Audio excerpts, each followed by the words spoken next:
I'm Adrienne, the astrologer, and welcome to my channel. I create in-depth astrological deep dives for those who want to understand astrology beyond the surface, and this is the beginning of my planetary series where I speak on the mythology, psychology, and of course, the astrology of each of the planets. New videos will be released every other Wednesday, so don't forget to subscribe, and if you have your coffee ready and your mind open, begin with me this journey through the astrological solar system. The moon has, across cultures and historical periods, been associated with the things closest to our concern. Its symbolic proximity may in part reflect its astronomical proximity. As the Earth's only natural satellite, the moon is the nearest celestial body to our planet. Visually, the moon appears in the sky the same size as the sun, reflecting their equal importance in the horoscope. That is one of the main reasons of why I started the series with the moon and not the sun happens to be the one privileged in any astrological cookbook, but the moon exerts more immediate psychological and mythological power and influence on people since millennia past. Another reason is the moon's enduring association with mystery. Before writing the script, I have made a poll and asked some people what they associated with the moon, and certain themes arose with remarkable consistency. Emotions, fear, darkness, secrecy, femininity, the subconscious, the memory, or the shadow. Yet one word reigned supreme overall in all who had been asked, and that was mystery. So I wondered, what's so mysterious about the moon then? The moon is a reflective body. It doesn't generate its own light, but reflects that of the sun. Symbolically, the moon may be experienced as mysterious precisely because it mirrors bigger aspects of human nature that are not fully conscious. There is perhaps nothing more mysterious and elusive to an individual than their very own reflection. But unlike a flat mirror, the moon's symbolism is all about depth, and with its rulership over the subconscious, it is as deep as the oceans it rules, and it may be just as treacherous. Is that not why people find it so alluring and mysterious? Are they afraid of their own reflection and yet still fascinated by it? Do they fear the depth of their emotions while still craving to feel it? Or perhaps it's just misunderstood. But it is the depth that has rendered the moon one of the most heavily mythologized celestial bodies in human history. In Greek mythology alone, it is linked not to one, but six goddesses, each of them embodying a distinct aspect of lunar symbolism.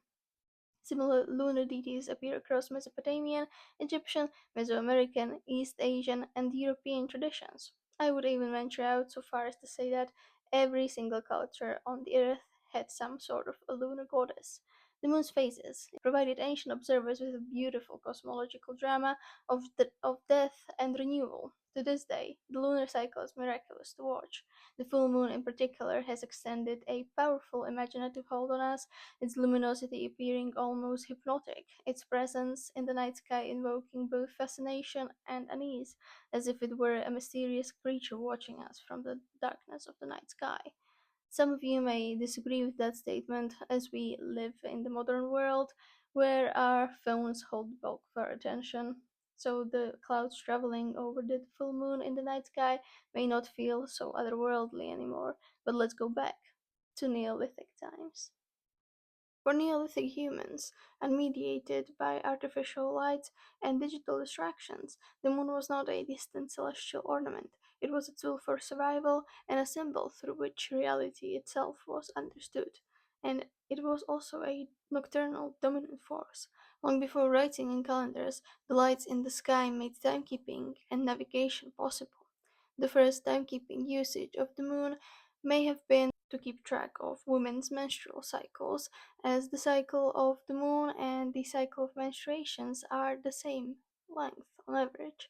It has been connected with the feminine aspect of being henceforth. Over time, human communities learned to measure and to organize other aspects of life according to the phases of the moon. Gestation periods, planting, tidal movements, seasonal transitions, and the observation of rituals could all be anticipated and tracked through lunar phases. The moon thus became a practical instrument. Its light also extended over the activity beyond daylight hours. By moonlight, hunters tracked prey, travelers navigated terrain, and storytellers told stories. Imagine watching the moon back then. If you were a Neolithic cave dweller, the first obvious fact about the moon that you would notice is perhaps its changeability, as its shape changes from night to night. But maybe, after some time spent in observation, you would realize that even though its shape always changes, the cycle of change repeats in an unchanging way. That is to say, it is predictable. From one night to the next, the moon's shape is different, yet you can always be sure it will repeat its pattern in a month's time. Therefore, symbolically, the moon has for thousands of years embodied change, the feminine, the cyclical, and the hidden.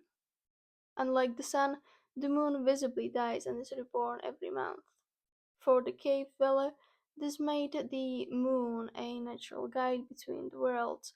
Many caves, in fact, functioned as lunar spaces themselves. They were cool, damp, dark, and womb like.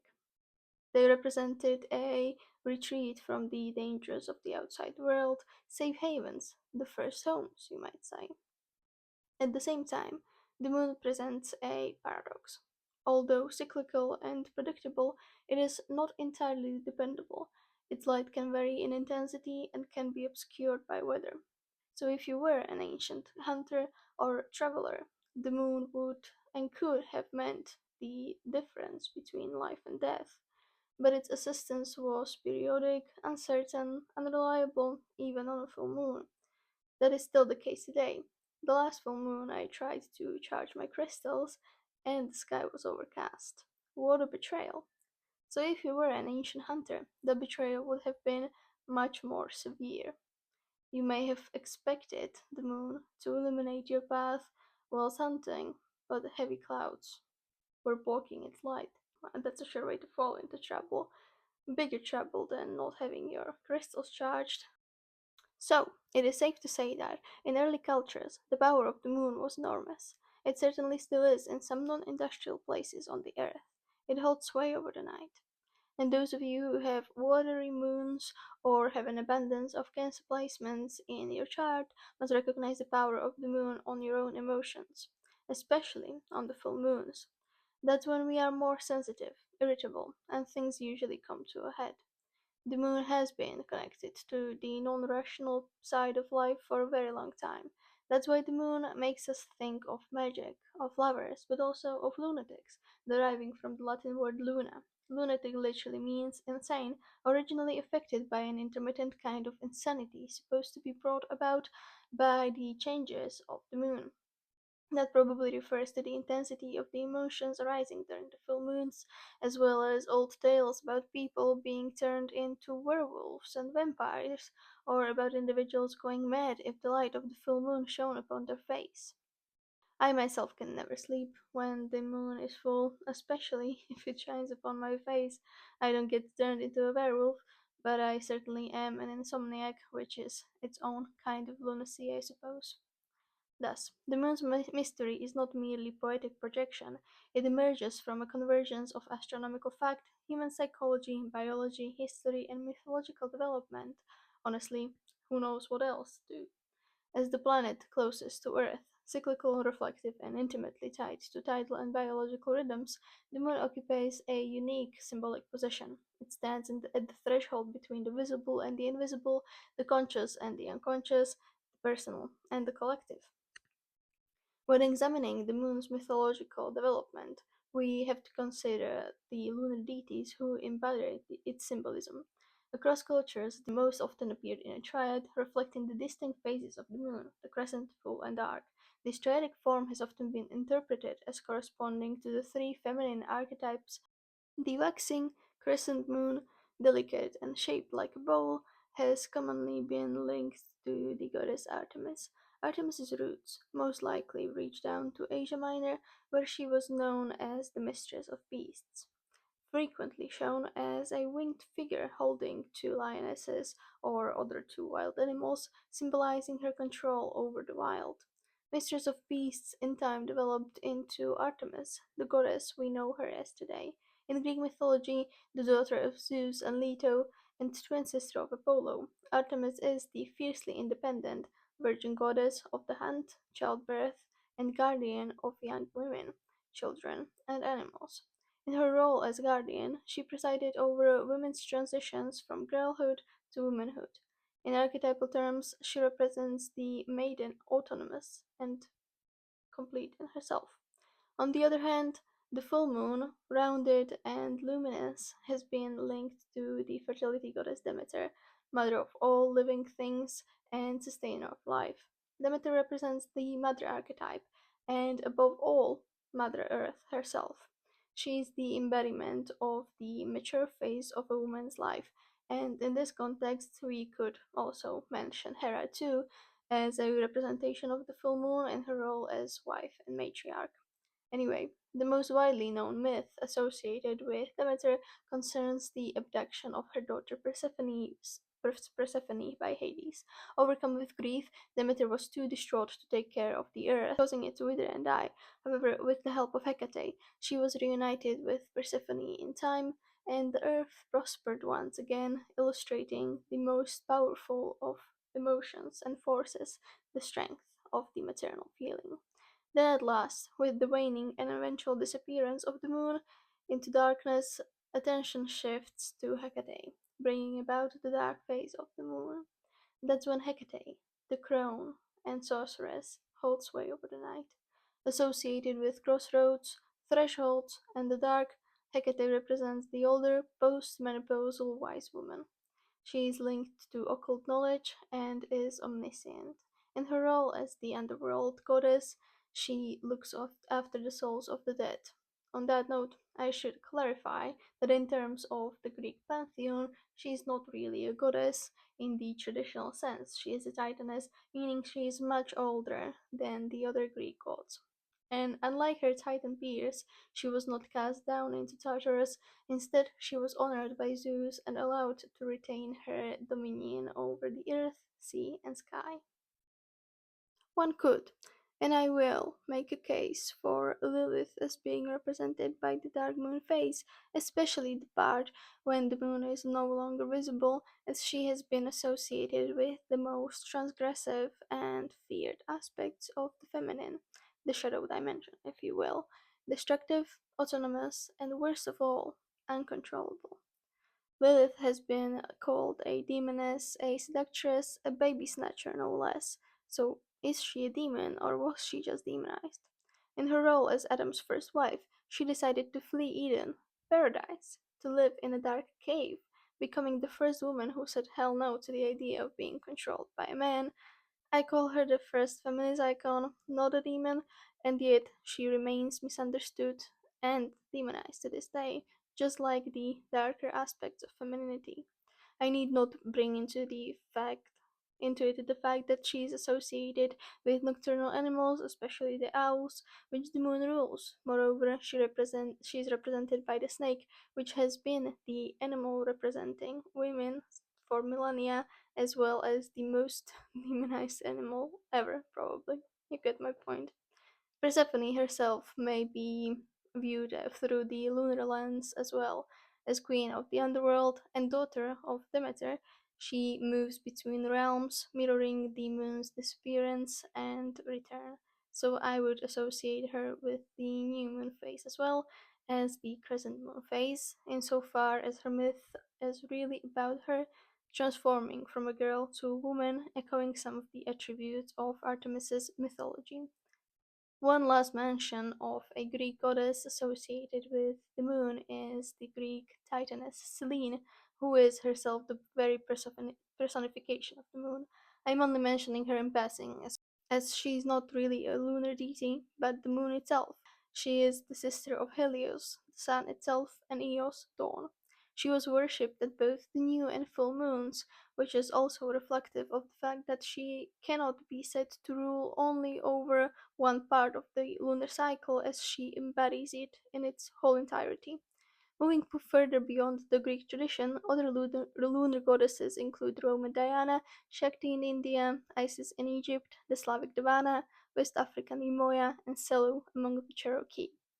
Although their narratives and attributes differ, when viewed in full, these goddesses collectively demonstrate not only that the moon has been consistently associated with the feminine aspect of being and the maternal and cyclical across cultures, but also that it has been severely misunderstood and not necessarily accepted or integrated, as its parts still remain elusive and mysterious to us. However, to every rule there is an exception, and this I would consider to be a big one. In some mythological systems, the polarity is reversed. The male is associated with the moon, while the sun embodies the maternal principle. Baltic mythology offers a notable example. In this tradition, Saule is the solar mother goddess, radiant and constant, while Manuli is a male lunar deity, often described as her consort. In the central myth, Manuli is unfaithful and is punished by Saule. He is metaphorically slain, dies only to be cyclically reborn and restored. Saule, by contrast, remains stable and eternal. Similarly, in the Norse mythology, Sol, the sun, is female and Mani, the moon, is male. Unlike the Baltic pair, however, they are siblings, much like Artemis and Apollo, rather than husband and wife. Even more interestingly, scholars have suggested that the Baltic system preserves an ancient Proto Indo European mythic pattern featuring an eternal solar goddess and a male lunar figure tied to cycles of death, destruction, and renewal, which goes quite against our modern stereotypes of the feminine being changeable and emotional, while the masculine is represented as grounded and emotionally stable. But that is unfortunately out of the scope of this video.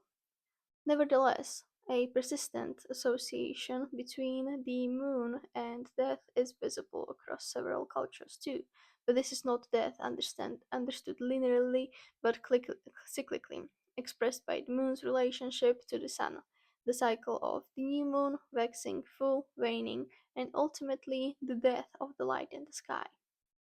Death, in this symbolical framework, plays the role of a necessary interval, a return to an unseen realm from which life reemerges. This is where the connection with the dying and resurrected gods comes in. In the Vedic tradition, for example, the souls of the dead depart and are set to journey to the moon where they are received and consumed by maternal powers. In the Orphic Mysteries, the moon likewise functions as a dwelling place of the dead, and that which must die above all else is the physical body, which is yet another lunar association. The aforementioned lunar deities presided over the yearly cycles of vegetation and agricultural production, but also over the rhythms of birth and death, so human existence. So the moon governs the body and the instincts, which is also why the lunar deities are usually female, as all of us are born out of the female body and we all receive our first nourishment from there.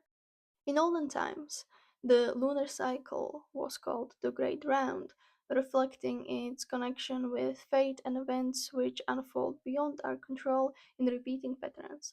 All mortal beings participate in this cyclical order, and there is no escaping it. From the solar perspective, which we will look at in more depth in upcoming episodes, the body is of little value. That which is solar is interested in eternity, not birth, death, and decay.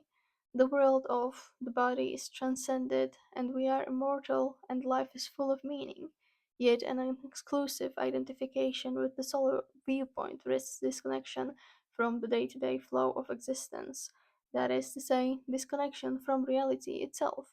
Conversely, an over identification with the lunar principle may lead to life being in an eternal state of flux, without any stability or purpose. The philosopher Heraclitus famously asserted that all things are in flux, essentially saying that the fundamental condition of existence is perpetual transformation. Socrates hilariously mocked him for that by saying that Heraclitus suffered from plaques in the head, or from a serious case of plaques in the head. On the one hand, Heraclitus was correct in believing that everything is changing all of the time.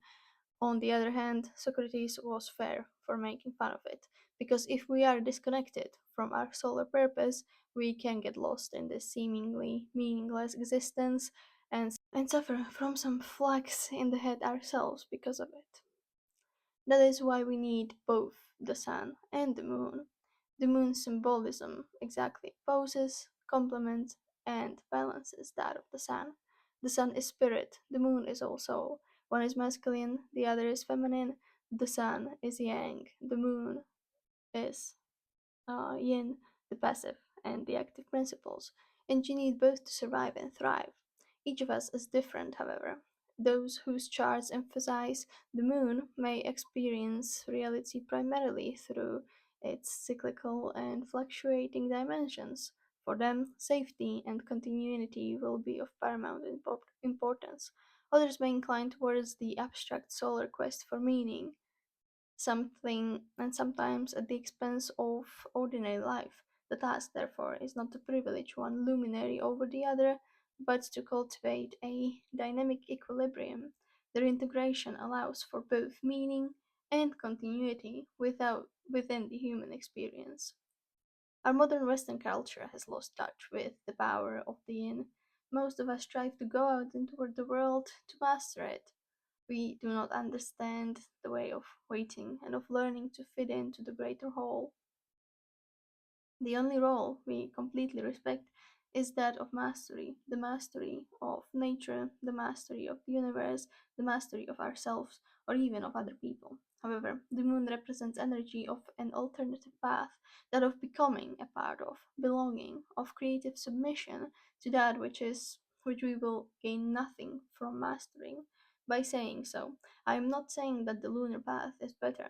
What I am saying is simply that as long as we act as if yin is not an equal part, we face life as half beings, incomplete and out of touch with nature. Feminism and the equality for women is not enough if the yin principle does not also gain equality with the yang, if individuals do not learn to get in touch with balance and balance their own feminine and masculine sides, the solar and the lunar sides of themselves. However, through the study of astrological symbolism, it is possible to gain some appreciation of what being whole means. But again, I digress. In medieval times, the moon was associated with the goddess Fortuna, the daughter of Jupiter, due to the moon's mutability. Just as the moon always changes shape, fortune was viewed as a capricious force that shifts between blessing and ruin. The famous medieval poem, O Fortuna, makes this connection quite explicitly. O Fortune, like the moon you are changeable, ever waxing and waning. Moreover, the wheel of fortune, belonging to the goddess, is constantly spun on random, raising men up to power and plunging them into misery, mirroring the monthly cycle of the moon.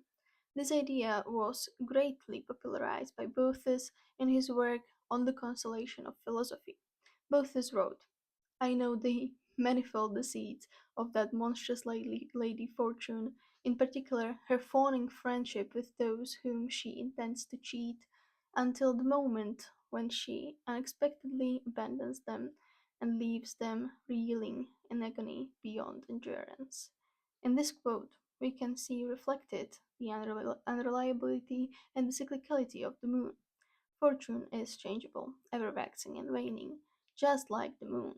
Whenever a full moon phase in life is occurring, a big moment, we can be sure that this moment was preceded by a hidden beginning somewhere when the seed was sown, analogous to the darkness of the new moon, followed by a period of promise, growth, and unfolding potential when the moon was waxing. In that sense, every culmination of something contains within it its future death. Decay inevitably follows fruition, and the cycle moves onwards to its conclusion, for nothing in mortal existence remains unchanged for long. As the moon wanes, our attention naturally turns backwards to the past when things seem so full of promise. When life is perceived through a lunar lens, there is a continual looking back towards the past. For this reason, lunar symbolism is often tinged with melancholy. Everything passes. We cannot stay anywhere forever because we will outgrow it one day, and we will have to move on.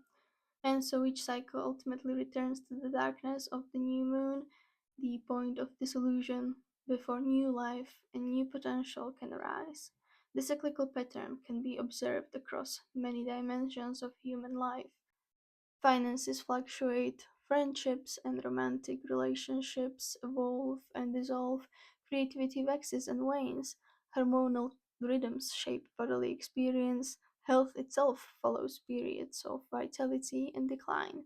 Even history, on a broader scale, has its cycles. The boomerang comes back round again, and there is nothing new under the sun, because the moon has done it all before.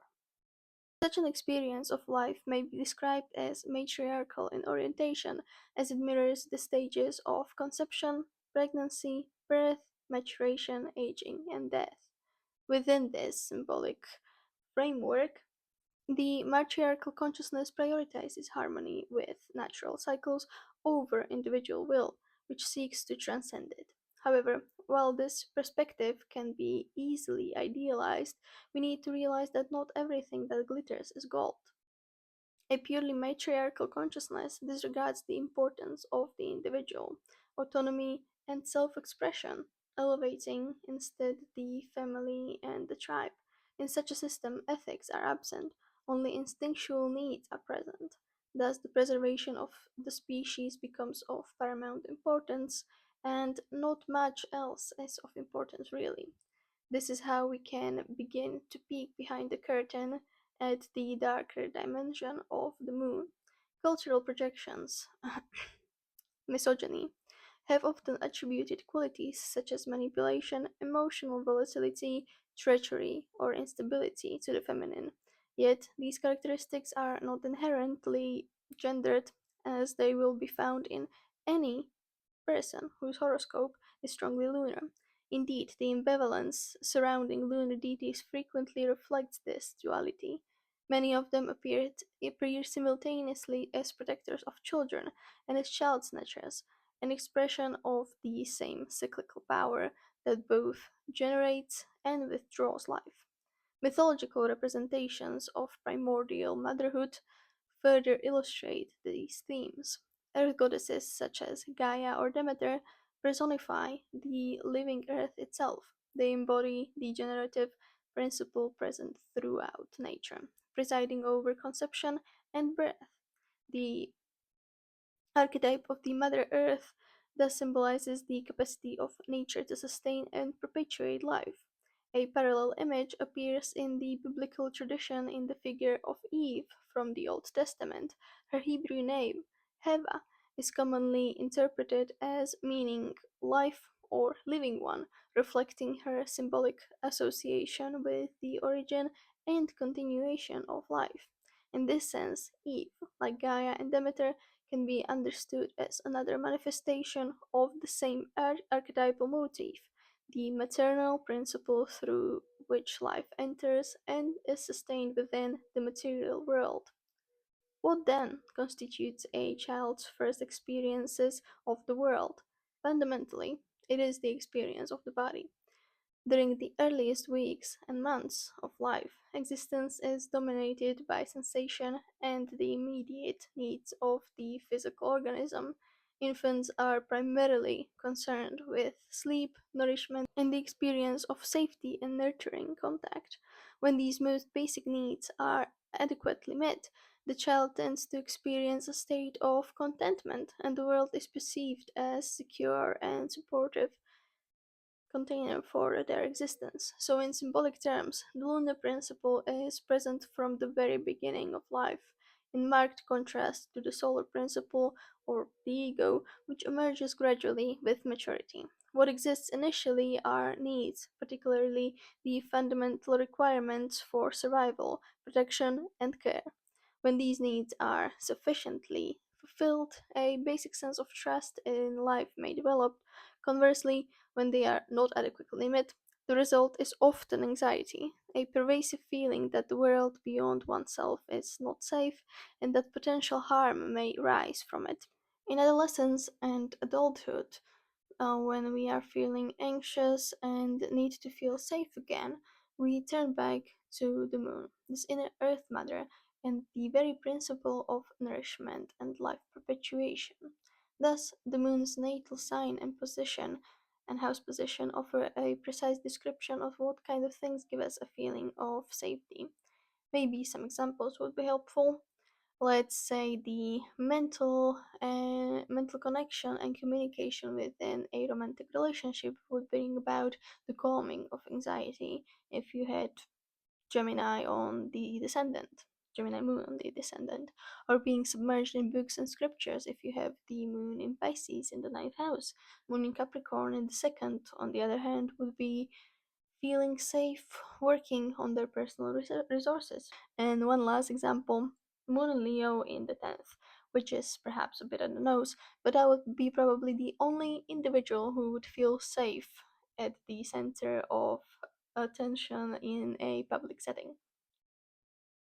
Now, let's look at what happens when we become disconnected from our lunar needs, from the instinctive emotional requirements symbolized by the moon. When these needs cannot be expressed consciously or are judged as unacceptable by the personality, they don't disappear. Instead, they tend to be suppressed, shaping behavior in indirect and often destructive ways. Consider this example.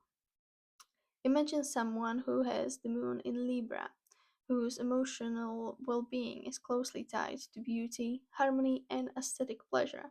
Basically, they really like pretty things, and they need to be surrounded by them. But if financial limitations or an internal judgment that such desires are superficial prevents them from honoring this need, it can become a source of internal tension. The person suppresses the desire in an effort to align with a more acceptable self image. Over time, this unacknowledged need can resurface in destructive ways and unconscious ways. During moments of anxiety and emotional overwhelm, the person might impulsively engage in activities such as excessive shopping. The temporary relief or pleasure from a shopping spree provides a fleeting sense of emotional nourishment. Yet, because this underlying need remains unrecognized and accompanied by shame, the cycle repeats again and next time when the person is stressed. This pattern illustrates how unmet lunar needs can manifest as repetitive coping strategies. When we fail to recognize what genuinely restores our sense of safety, we may seek substitutes that are intense but unsustainable. These might be called lunar malfunctions, and they sometimes dominate our lives for years and years.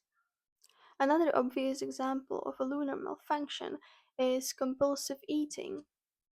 Mother's breast is the earliest account of food and safety, and although the moon is inside all of us, we first meet it externalized in our mother.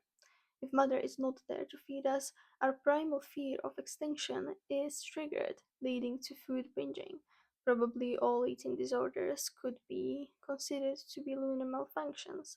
On the one hand, anorexia could be defined as withholding of nourishment as a means of gaining autonomy. Therefore, in terms of the personal mother, it may arise because the child's needs were met inconsistently and love felt conditional on performance. In such a way, the refusal of food becomes a way to claim sovereignty and avoid being consumed by the need for mother. Need is equated to danger, leading to the belief of I don't need food or mother. On the other hand, bulimia is more of a push and pull of attachment. Intense craving leads to loss of control, shame follows quickly in its steps, leading to the need to purge. And after that, relief and restoration of control. In maternal terms, this can be associated with emotional closeness, paired with criticism, and a child who learned to oscillate between hunger for connection and fear of it. So, hungry for mother's love, afraid of her criticism. However, unconscious lunar needs do not always express themselves through food. They can be expressed by any medium, really, but it is always a food or mother surrogate. It might come about as hoarding of money, since it can be equated with the feeling of safety. This may be the case if the moon is strongly aspected by Saturn or in one of the Earth houses. It doesn't mean that it needs to be compulsive, though. You can tell if it's compulsive by whether there is an irrational fear to the possible to the possibility of losing it. For others, the food surrogate might be their spouse, their children, their friends, or their ideology. I would like each of you to go and think about what constitutes food for you. What do you reach for when you are anxious? For me, it used to be smoking, so I wondered, how are cigarettes connected to unfulfilled lunar needs? Well, it's all about emotional regulation. In the beginning, an infant breathes in the same rhythm as their mother, and smoking ritualizes breath. They inhale, pause, exhale, and repeat. Smoking is soothing. On lunar level, it can translate to I am regulating myself because no one else is doing it for me, which can point to an early environment where soothing was inconsistent and distress had to be managed alone. Another thing is that cigarettes offer comfort without nourishment, which says something like you want the act of being soothed but not the risk of needing it. It's an act of emotional avoidance, to be quite frank, and fear of intimacy. It's comfort without demand and soothing that doesn't require emotional exposure. Lastly, it's also an act of control. Lunar anxiety comes from unpredictability, and smoking offers a predictable ritual, a moment of pause in chaos, where we can soothe ourselves. In other words, in the experience of smokers, Mother was probably not very dependable. Mother left them alone to fend for themselves when they were sad. Perhaps they felt like a burden, and they no longer want to feel like a burden to others. They feel unsafe but alone, so they reach for cigarettes to soothe themselves until they learn a way to soothe themselves in a more healthy manner. Unfortunately, there is no way that people can avoid anxiety altogether because life is unpredictable and our day to day lives are full of worries, great or small. A good relationship with the moon will not spare us anxiety, but it may offer a capacity to feed ourselves with the right kind of nourishment, which in turn allows us to cope with anxiety in a more practical and creative way. I cannot possibly give you the exact formula, as this is a highly personal business, dependent upon where the moon is sitting in your horoscope or where it has arrived in your progress chart at a particular point in life. But again, I can give you some examples. The right kind of nourishment for you could be analyzing or researching something of interest if you have the moon in Virgo. It could be cleaning or working out if your moon is in the sixth, meditating if you have the moon in Pisces, diving into your creative pursuits if your moon is in the fifth, finding a channel for the release of pent up anger if your moon is aspected by Mars, and I don't know, listening to music while making art if your moon is aspected by Neptune. These are just some basic ideas. I urge you to get creative with your own interpretation, not just the sign, but also add in the house, aspect, rulership, the whole nine. Let us now return back to the darker phase of the moon. It is possible that all individuals carry within themselves the entire spectrum of lunar imagery. However, each person tends to feel a stronger affinity with a particular expression of the archetype. This affinity is often reflected in the condition of the moon within the chart. For example, an individual whose moon is in Scorpio or strongly aspected by Pluto may experience a deeper resonance with figures such as Hecate or Lilith, By contrast, the symbolism of the underworld may feel unsettling or alien to someone with the moon in Libra. Similarly, the moon in Taurus may resonate with Demeter, the fertile mother, yet such imagery may not appeal to a Sagittarius moon whose affinity might lie more naturally with Artemis, the lady of the beasts, goddess of the wild, the youthful, and the untamed. Artemis represents a lunar image that departs from the more familiar maternal symbolism. Hers is the fierce and instinctual face of the moon, embodying the raging wild quality that helps bridge the symbolical distance between Luna and lunatic. In moments when your instinctual needs were infringed upon, you would be able to recognize a reflection of Artemis in your own emotional savagery.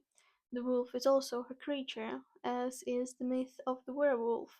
In folklore, the werewolf emerges under the light of the full moon and is said to destroy those closest to it. Interestingly, traditional lore holds that the only weapon capable of destroying a werewolf is made of silver, the metal long associated with the moon. Symbolically, this suggests that only nature itself can restrain or contain the untamed forces that arise from within it. Although we do not meet this phase of the moon in astrological textbooks, it remains important to acknowledge it, both collectively and individually, because it requires a healthy outlet, an appropriate form of expression. In earlier cultures, religious cults such as those of the Menates provided ritualized outlets for ecstatic lunar frenzy. Participants could surrender themselves to collective trance states, climbing the hillsides in wild abandon and expressing the primal forces of nature through ritual. In modern society, such experience is largely absent outside of literature or film. Sexual ecstasy for most rarely assumes a sacred dimension capable of engaging the soul, and the same may be said of alcohol. Consequently, when the lunar archetype is not consciously honored or integrated, it may instead manifest unconsciously and compulsively. Activities such as dance, singing, and music may offer healthier vehicles for expression as they are capable of inducing altered states in which the ecstatic can merge with the spiritual. When this phase of the moon is denied, one possible outcome is hysteria. We typically use the term hysterical to describe exaggerated emotional behavior. However, clinically, it refers to a far more serious psychological condition. In such cases, the individual may be overwhelmed by a kind of compulsive lunar madness in which genuine solar consciousness, the stable center of identity, has not fully developed. Although a socially adapted persona may exist, it can easily fracture, revealing the maenad beneath the surface. Hysteria often manifests as a manipulative or often destructive behavior, and its psychological atmosphere may be described as matriarchal. Clinically, it is frequently linked to disturbances in the early mother child relationship, which hinder the emergence of an independent personality and an ego. While the individual may appear charming or socially adept, they may remain emotionally infantile, seeking constant emotional nourishment through dependence on family members or intimate relationships of friends. In this sense, hysteria represents one of the more troubling ways in which an injured or repressed moon may find expressions within the personal psyche. The moon also appears in myth as a sorceress. A well known example is Circe from Homer's Odyssey. Circe rules a magical island upon which Odysseus and his companions arrive during their journey home from the Trojan War. Offended by their lack of respect for her domain and hospitality, she transforms them into pigs. The men retain their rational awareness, yet they are no longer able to control their behavior. Their instinctual nature has taken over, rendering the conscious personality powerless. The symbolical implication is that under the enchantment of the moon, human beings may be reduced to the level of instincts, to the realm of the beasts. Myths of this kind often contain an implicit moral dimension. The individual must learn to respect the lunar power that has previously been ignored or dishonored, and Circe's story illustrates this lesson quite clearly. The hidden meaning is that nature and the lunar deities are not merely cruel, although they are certainly capable of being so. Rather, they take vengeance when human beings grow arrogant and sever their connection with the natural and instinctual realms of life, which are its very foundations. Hera, the Greek goddess who presides over marriage and family, offers further insight into the nature of the moon. She embodies the stability and sanctity of familial bonds, revealing that the lunar principle is not merely fluid and emotional, but also governed by its own sets of laws and structures that ultimately serve to the preservation of the species. When these laws are violated, Hera is known for exacting her revenge. Symbolically, she represents the deep human need to belong somewhere. Hera speaks through that inner voice which says, "This is my name, this is my family, these are my children, and this is my land. This is my country, this is where I belong." The moon, after all, cannot bear isolation and will prefer the familiarity of what is known, even if it's a familiar demon, over the uncertainty of an unfamiliar angel.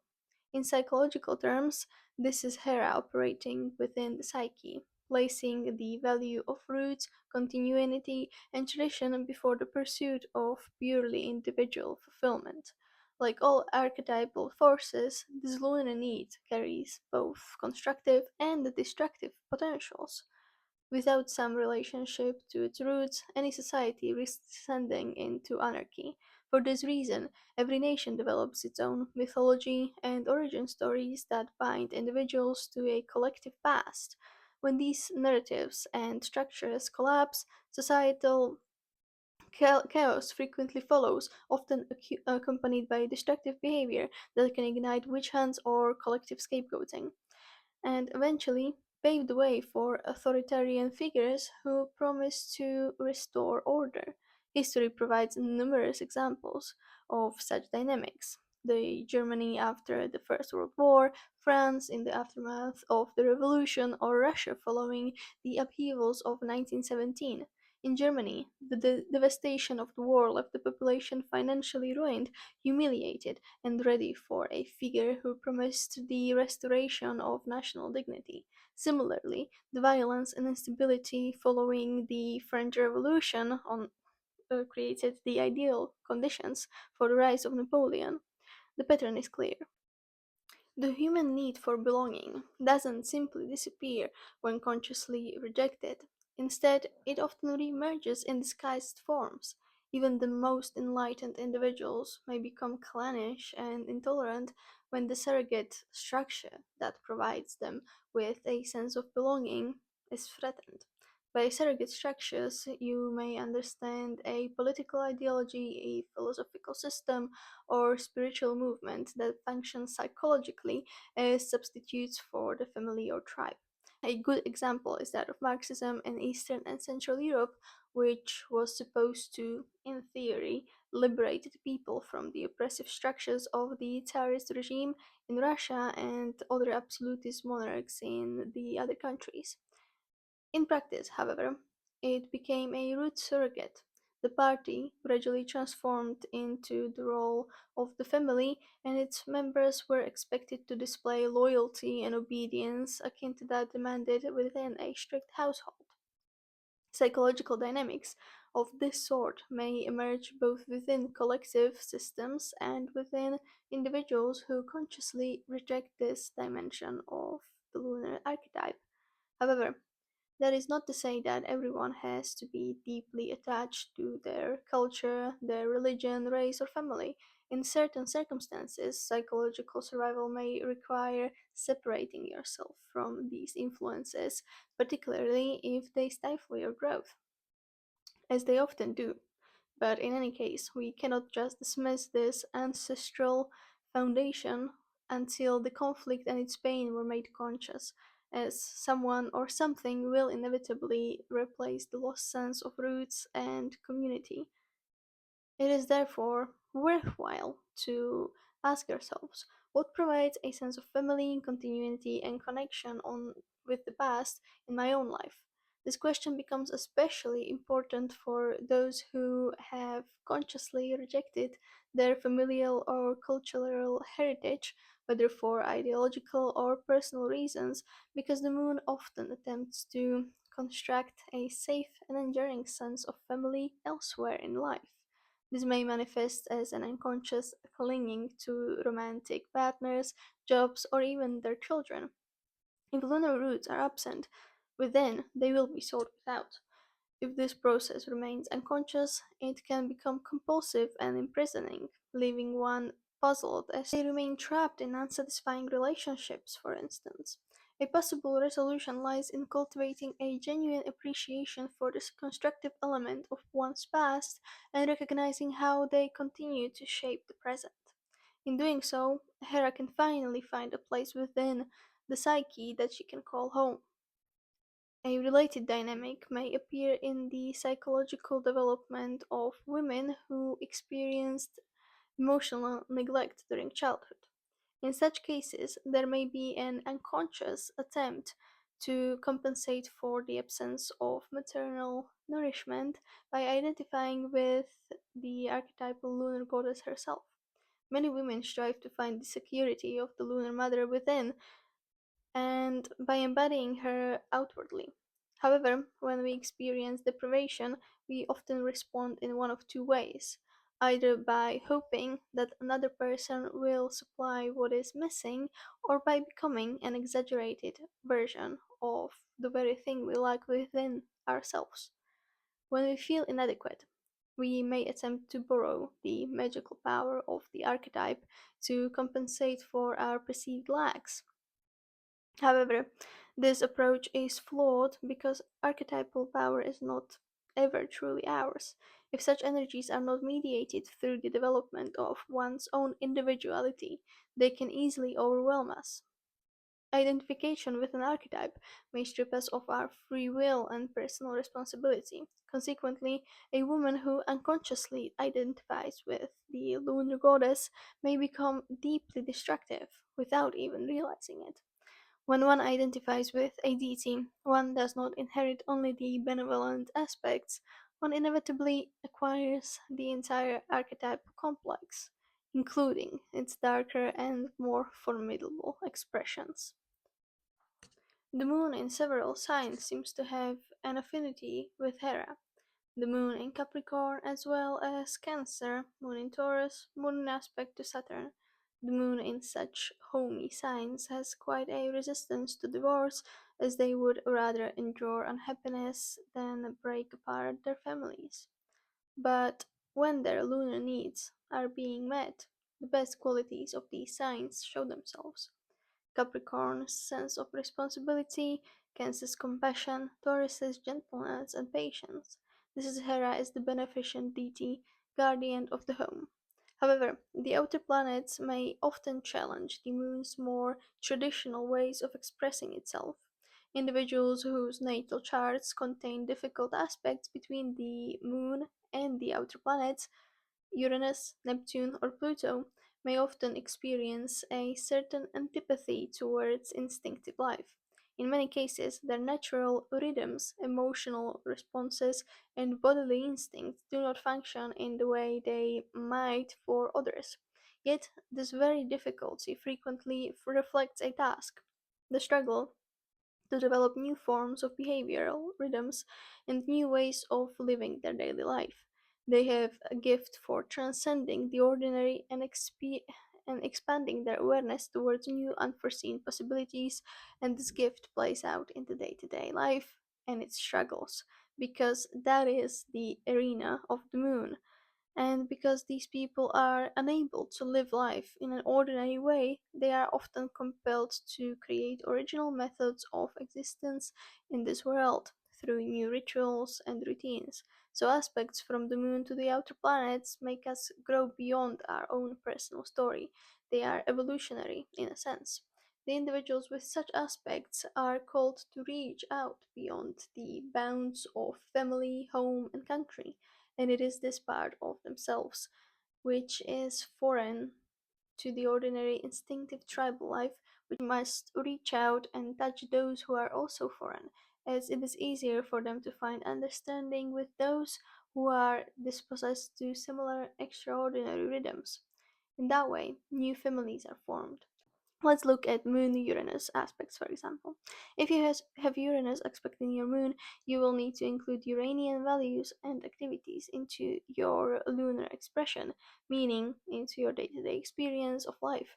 Some Uranian expressions for your moon could be sciences like chemistry and physics, or the study of astrology and New Age subjects, as the feeling of connection with an orderly and predictable cosmos might provide that sort of familial belonging you might crave.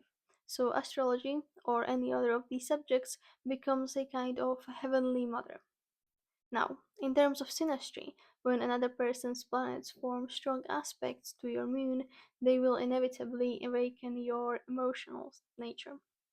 Your lunar side, the part of you that feels, needs, and responds instinctively, comes alive. Imagine, for instance, that you have the moon in Leo, opposed by Saturn in Aquarius, within a chart that is largely rational, controlled, and composed heavy in earth and air. In such a personality, the Leo moon, which longs for warmth, play, recognition, and a bit of drama, may have been pushed aside, perhaps. It felt impractical, embarrassing, or inconvenient, and over time it may have been quietly repressed. Now, suppose someone enters your life whose Saturn in Taurus forms a square to your moon. Their presence will make you sharply aware of those leonine emotional needs, but this awareness would probably come through friction, through being judged as selfish, dramatic, or irresponsible. Even if you have tried to bury that fiery part of yourself, your partner's Saturn will be likely to detect it immediately and be sure to remind you of it. In such a situation, you may find yourself having to defend your moon, or in other words, you will learn to stand up for your emotional needs. Down the line, you may even decide that the relationship cannot continue. But even if things end, something vital has been learned and integrated. Being denied what nourishes you often clarifies just how essential it is to you. Through others, we come to understand our moon more deeply than we ever could in isolation. When two charts form cross aspects to each other's moons, the relationship stirs instinctive gut level reactions. These responses are not always conscious, but they strongly influence whether we feel safe, soothed, and at home with someone else. If another person's planets barely touch your moon, or worse, if they restrict or obstruct it, the relationship may still matter greatly. It may be meaningful and supportive, but it may not satisfy you on an instinctual level. In that case, you either need to find other ways to nourish your moon through friendships with other people or hobbies, or acknowledge that the relationship may not be the best for you, and you may need to find a better suited partner. What is certain is that the moon cannot be suppressed indefinitely without consequences. When our emotional needs are ignored, something within begins to stir, rile up, and protest. To navigate this, we need conscious insight into what is truly at stake. The more clearly we understand how to care for our own emotional nature, the less likely we are to resent others for failing to nurture us exactly as we may wish or need them to. Because the moon represents our instinctual core, it doesn't speak in clear, rational language. It is essentially inarticulate, like a baby. We may not even realize that we are unhappy, or understand why at least. Instead, the moon communicates through moods, fluctuations, and sometimes even physical ailments. And when we are not consciously tending to our needs, the body and emotions quietly begin to signal that something essential is amiss. Ultimately, relationships act like mirrors for the moon. They reveal where we are secure and where we are fragile. They expose our resilience and our dependency. And through this reflection, we are invited into greater emotional maturity, but not by abandoning our needs, but by honoring them with greater awareness. For the moon, when consciously integrated, becomes not a source of moodiness and treachery, but the foundation of inner belonging and peace. But there is one type of relationship that the moon tells us the most about. I bet you have already guessed it, but it is the mother child relationship. The moon, in fact, reveals much about the earliest chapters of our lives, the first weeks and months when our emotional foundations are being formed. In those beginnings, it is our mother who mediates the vast archetypal image of the Great Mother. She gives that archetype a human face, she becomes it, but she also carries that projection within herself in some form. So, through her mood, her touch, and her presence, certain dimensions of that imaginary are lived out in tangible form, and this primary relationship sets the tone for how we relate to our moon inwardly later on in our lives, in how we soothe ourselves or how we respond to need, for example. In modern psychological astrology, the moon is inseparable from mother. It speaks of the physical and emotional nurturing we received through our mother or whoever fulfilled that role. At the same time, it symbolizes the past itself, the inner container that gathers the countless impressions of daily life. Every experience we have is absorbed by the moon. Its sign, house placement, and aspects describe how that process of holding and remembering occurs. In this sense, the moon is intimately tied to the memory, not only the memory of what we recall consciously, but that which lives in us in emotional residue. The moon also reflects how we experience belonging to life as a whole. It reveals how we sense our shared humanity, the universal fact that we all require basic nourishment, protection, and care in order to survive. The moon describes how we receive sustenance on the most fundamental level, and because it is the mother who first provides that nourishment, both in the womb and later in her arms, it inevitably speaks to our relationship with her. If we consider the natal moon as an indicator of the kind of nurturing we received, we can also see it as describing the kind of nurturing we instinctually offer. It reflects the habitual rhythms laid down from the very beginning of life, patterns established in utero and reinforced through the early months and years. These rhythms of feeding, sleeping, soothing gradually develop into the emotional habits that shape our world.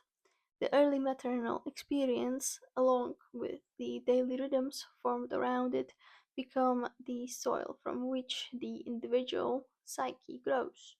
By studying the natal moon and later the progressed moon, we can trace this unfolding in real time.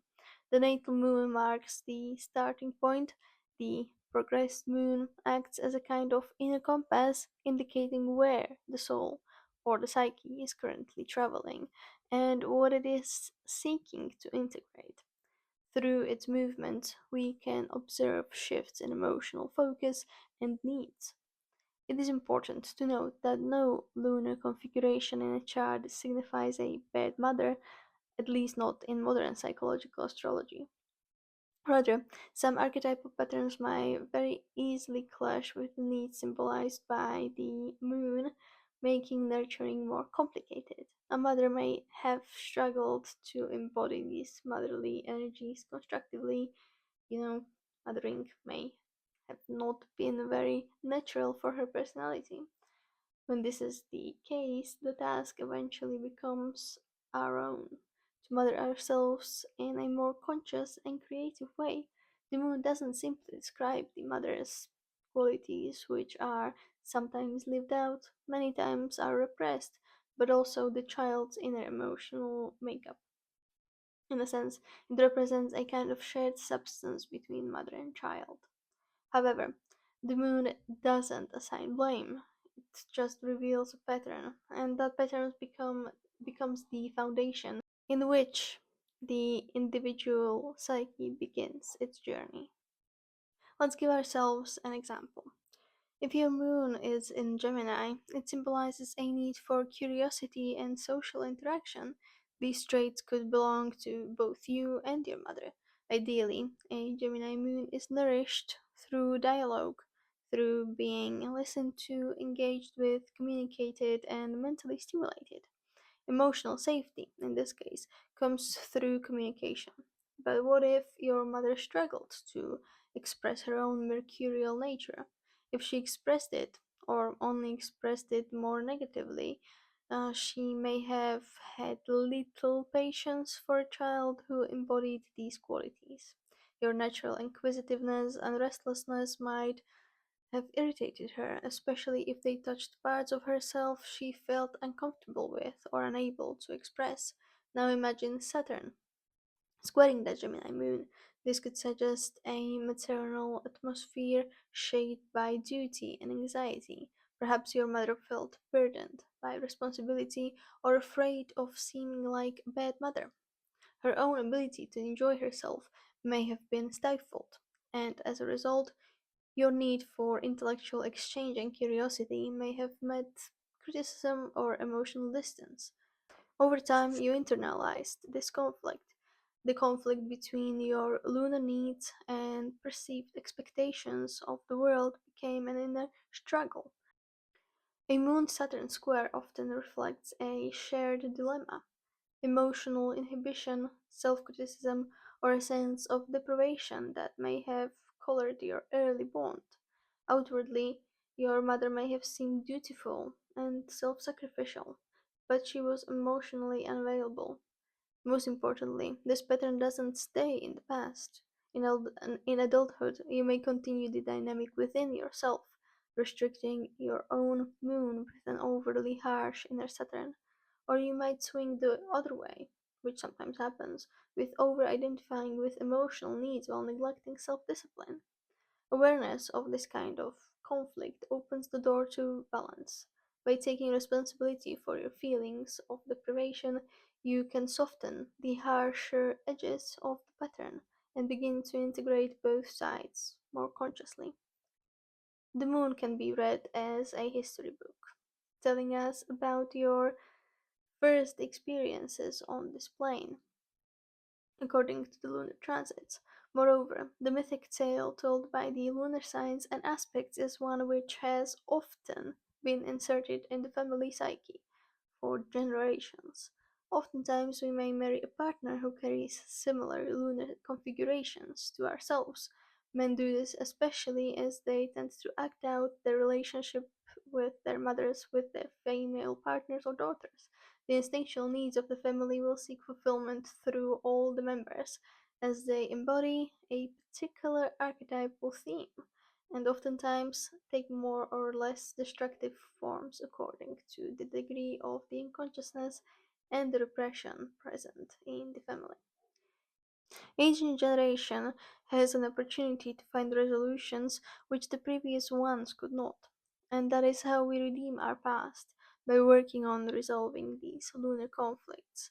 Furthermore, on a bit of a side note, when we are interpreting the moon in relation to the personal mother, we need to take non astrological factors into account, such as collective expectations of her, particular generation or expectations from her family. We have established that the mythic images explored earlier belong both to ourselves and our mothers. They help us to understand the particular archetypal background to our emotional needs, as well as the mythic themes operating within the early mother child relationship. Again, let us return to the moon Saturn aspects. They may describe a mother who is emotionally withholding because of a flaw in her character, or more probably it's because she was so crushed by hardship that she herself was emotionally numb. Or maybe she was just naturally very lively and autonomous, So we found this mother child constant enmeshment and having to be stuck at home, in other words, being a mother, quite difficult. In contrast, the moon aspecting Mars or Uranus will certainly find mothering to be conflicting. How could a woman with the mistress of beast archetype within be utterly content with sitting at home and nursing an infant? The moon in Scorpio may find it difficult to reconcile her sexual intensity with the role of being a mother, even if it's just unconscious. Perhaps if you are a woman with the moon in Scorpio, the component of sexual jealousy may be a pair of your own childhood relationship with your mother, but in adulthood, you will have to find the honesty to face your own emotional childhood undercurrents as well as your own sexuality so you do not repeat your mother's mistakes. It is essential to remember that no mother gets it totally right. That is simply impossible. However, it is also important to go through phases where we are justifiably furious about what has been done to us in childhood.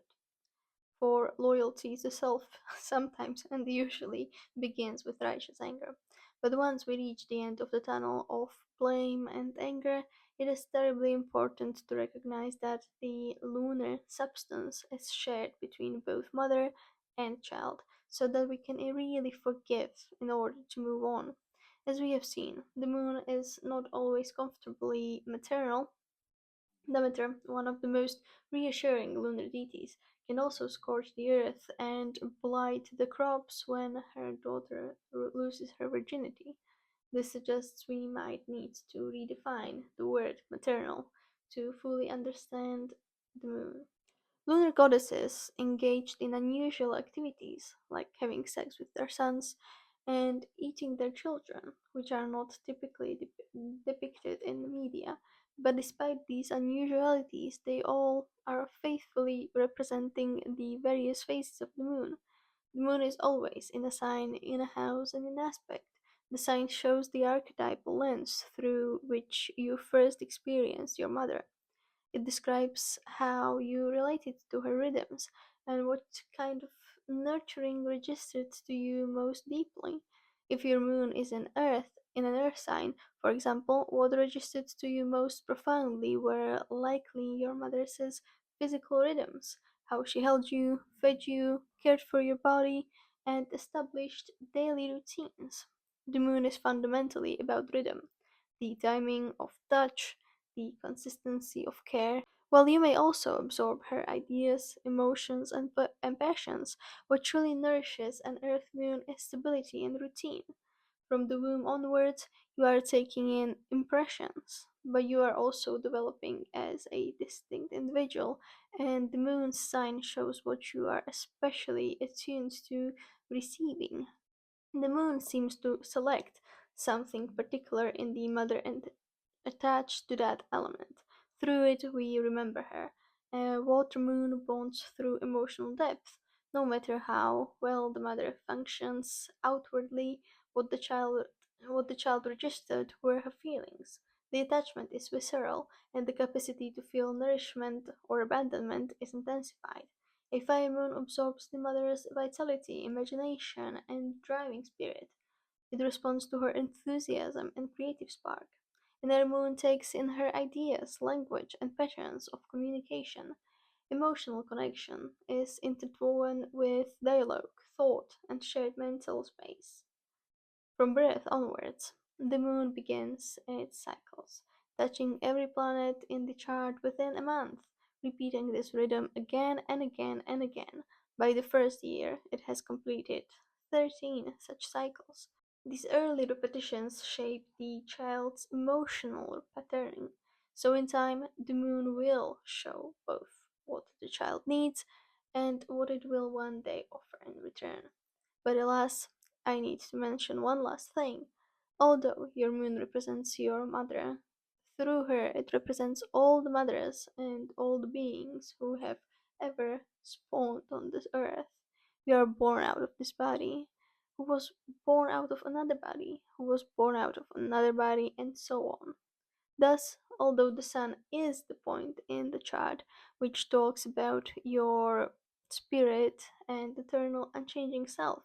The moon is how you access that eternity through the daily habit patterns and rhythms of your life. And in the beginning of this particular life, you receive the mold for those rhythms through your mother. But because all those other mothers are right there with her, in a sense, we could say that they collect into a particular archetypal mother, which is then reinforced and distorted and personalized by her. Hey, it's next day's Adrian, and I will now turn to some more traditional lunar associations. As we know, the moon has long been regarded as the ruler of the feminine principle and women in general. In classical astrology, the moon is classified as a nocturnal planet, its elemental qualities described as cold, moist, phlegmatic, and fruitful. The moon presides over matters connected with domestic life and the sphere of everyday life, the household, groceries, food, homemaking, romance, pregnancy, childbirth, and the general bodily well being. Alongside the sign of Cancer, the moon is also associated with memory and the preservation of the past. These symbolic associations extend naturally into the realm of vocation. Traditionally, the moon governs occupations connected with care, nourishment, and hospitality. The cooks, the caterers, the hoteliers, the brewers, housewives, midwives, gynecologists, nurses, and mothers. Because of its connection with water and the seas, it is also associated with fishermen, mariners, and oceanographers. Through its symbolic link with women, it is also signifying of women officials in general. Its rulership over the night extends into nocturnal occupations as well, including night workers, night watchmen, and occultists. Finally, due to the moon's connection to the past, ancestry, and memory, it rules historians and genealogists as well. In mundane astrology, the moon represents the public at large, the collective mood, emotional life of a population, and the people of a country in general. Consequently, it is associated with institutions that care or house large groups of people, such as children's homes, retirement homes, hotels, hospitals, as well as markets, taverns, and restaurants. In terms of, location, lunar places are typically moist or associated with water. Those are swamps, lakes, coastal areas. More specifically, it is linked with laundries, restrooms, kitchens, and even graves, all of which reflect the moon's symbolic relationship with containment, nourishment, and the cycles of life and death. Lunar people, individuals strongly influenced by the moon, are traditionally described as sensitive, emotional, receptive, at times even mediumistic, and are said to prefer living near water.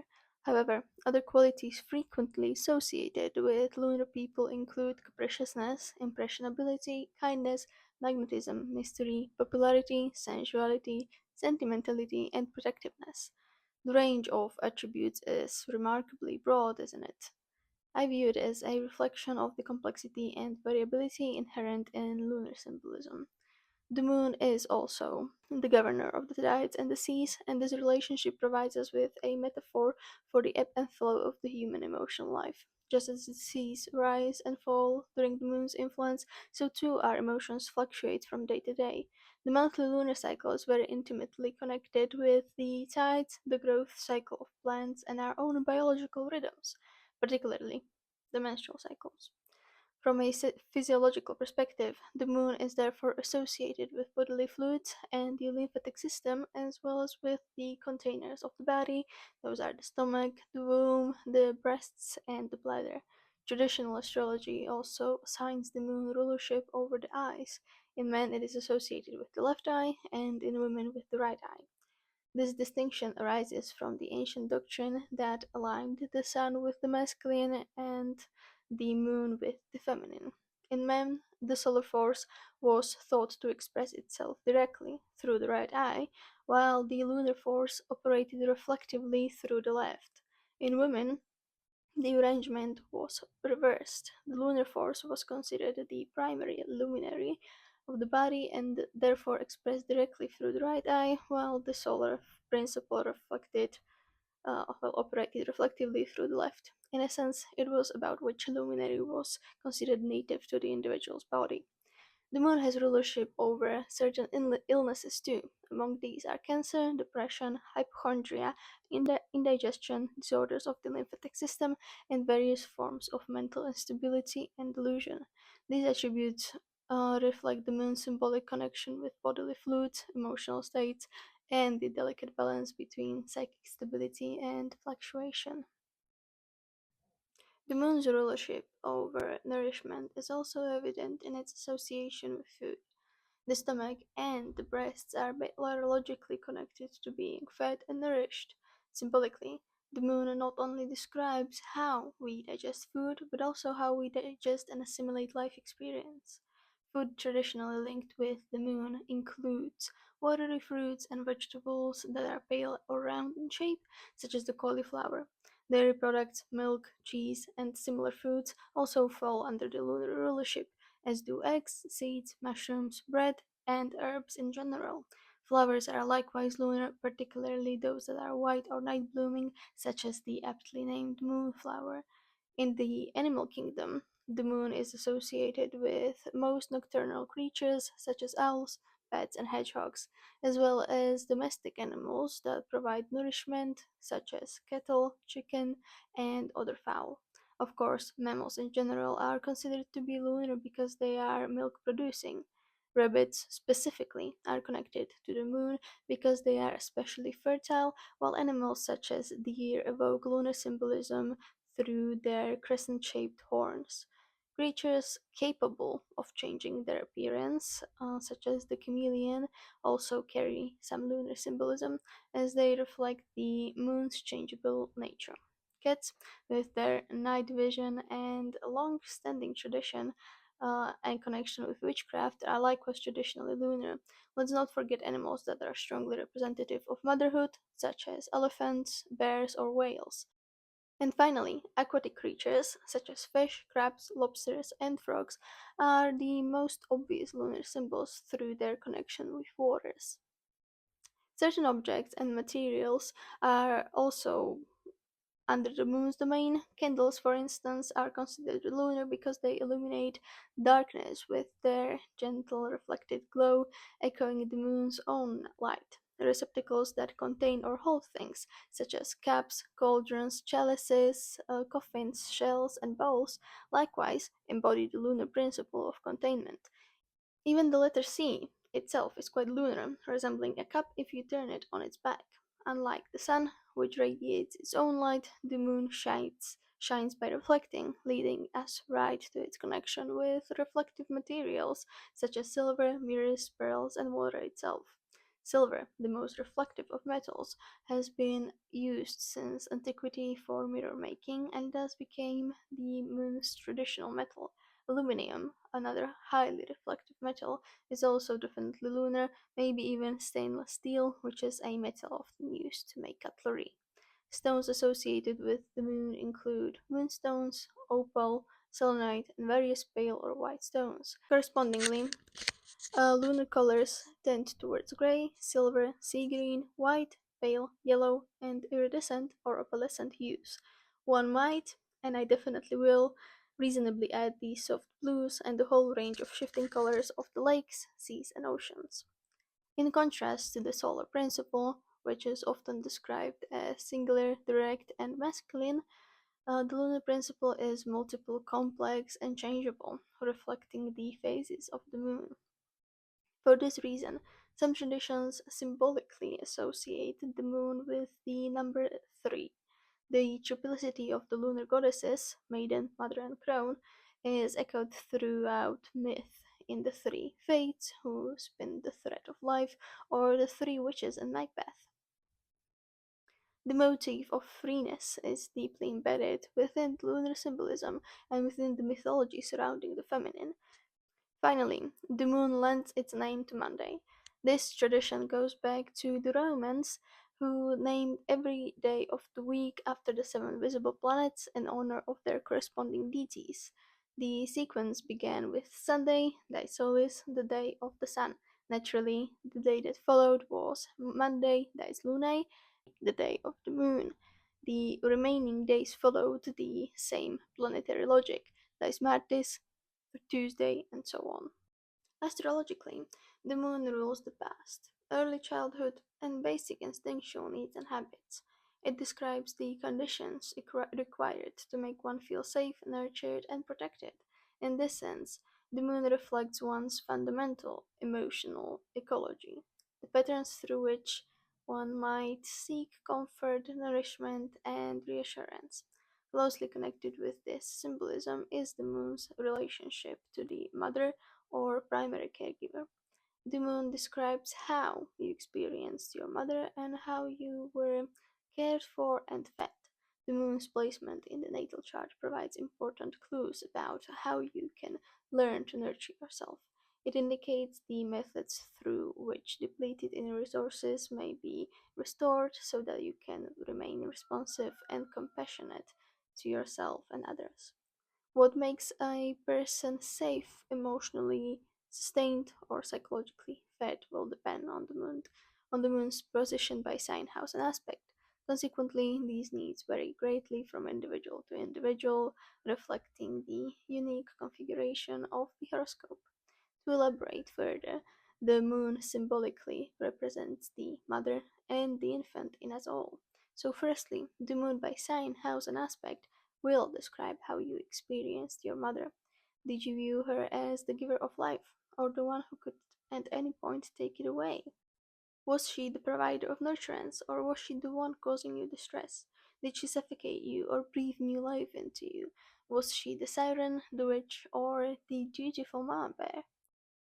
The quality of early nourishment, both physical and emotional, plays a significant role in shaping adult psychological life.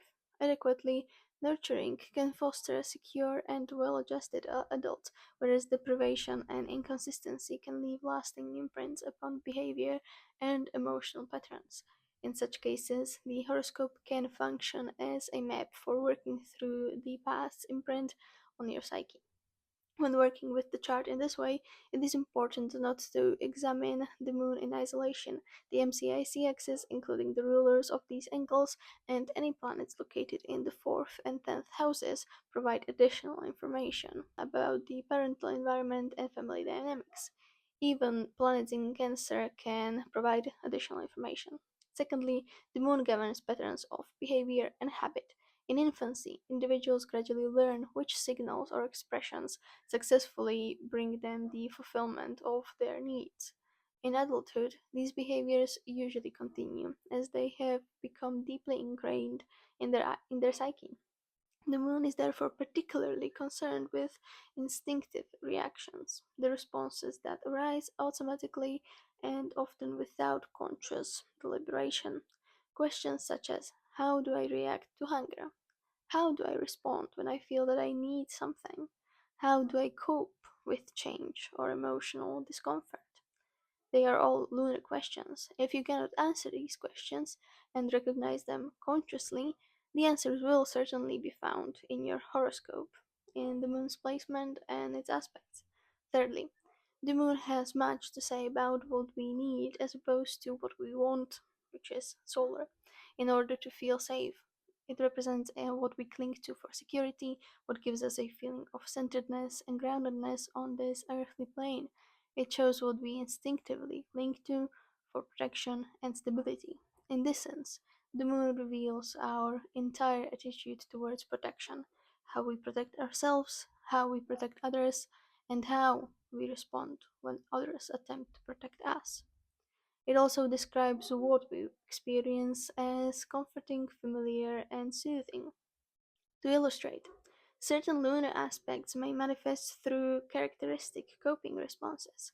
Moon Jupiter may cope with difficulty by expanding their horizons and ignoring their troubles. In contrast, Moon Saturn will want to withdraw, build a wall around themselves, therefore, their emotional protection will be of paramount importance.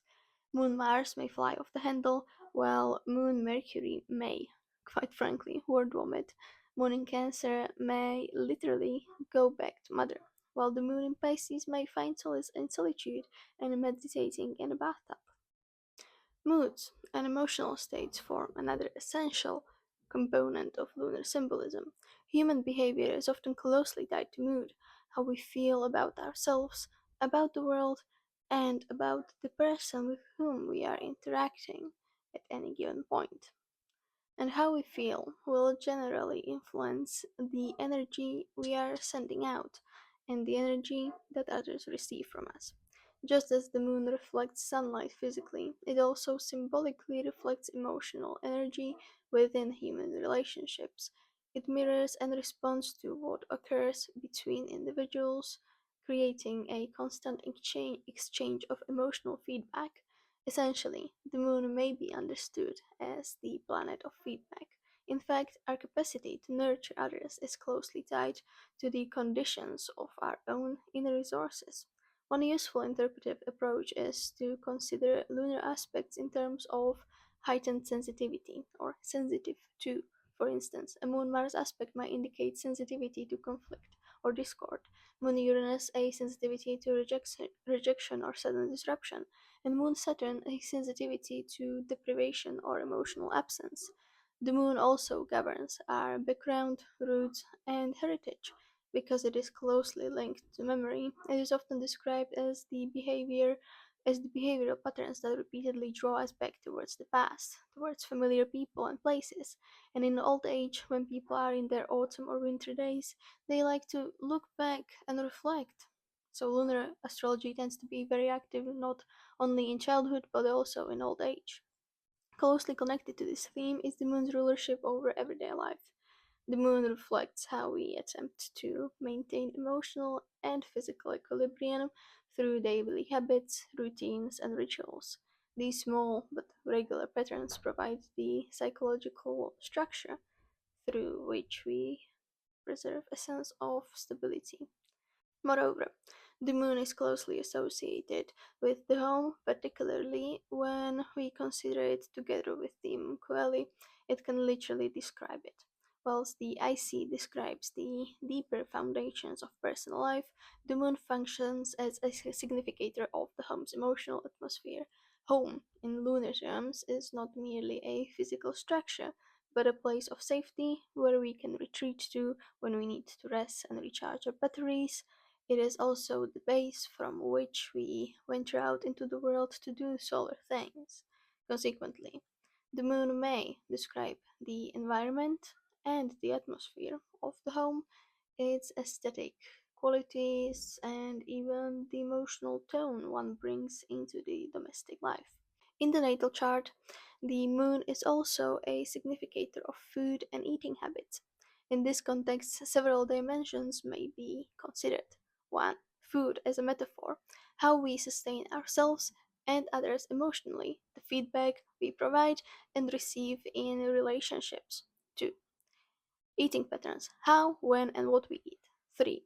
Food preferences, or the food we feel is satisfying and comforting. And 4. Lunar imbalances or malfunctions. In some cases, disturbances in the moon expression may correlate with disordered eating patterns or eating disorders. Let's think of an example. Capricorn moon. In terms of emotional feedback, someone with the Capricorn moon may possess a serious demeanor or maintain high expectations of both themselves and others. As a result, they may seem harsh and distant at times, so the people around them may be harsh and distant towards them. They may feel emotionally sustained through discipline and work towards the pursuit of their goals.